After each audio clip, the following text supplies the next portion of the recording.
I got involved with the farm workers when I was living in Eureka, and they had their publicized march to Sacramento.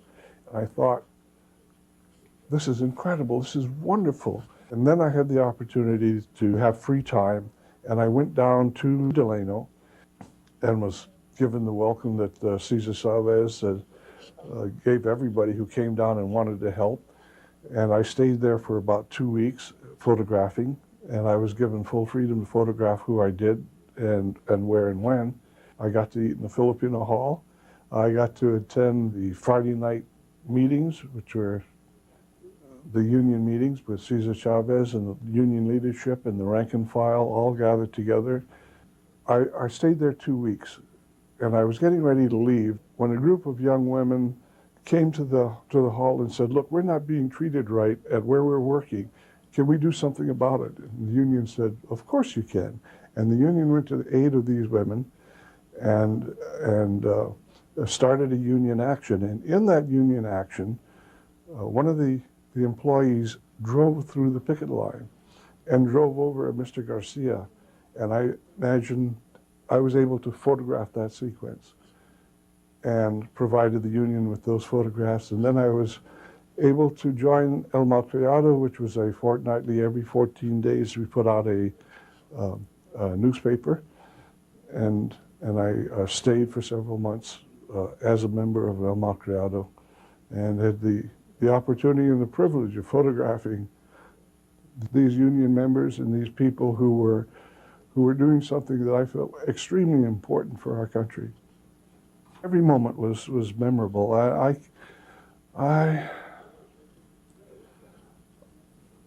have trouble picking out a moment, except maybe when Mr. Garcia was being run over, because that sure was an incredible thing that was happening. When I was a kid, among things, there was an experiment in Hawaii to have school children go out and pick pineapples to work in the fields, pineapples being one of the major industries.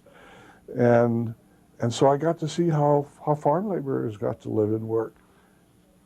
And here we are almost 30 years later, and I see these same conditions are actually conditions that weren't right.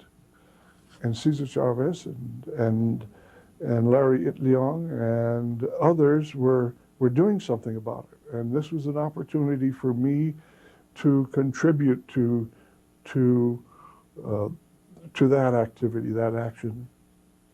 Filipino Hall was it had a stage.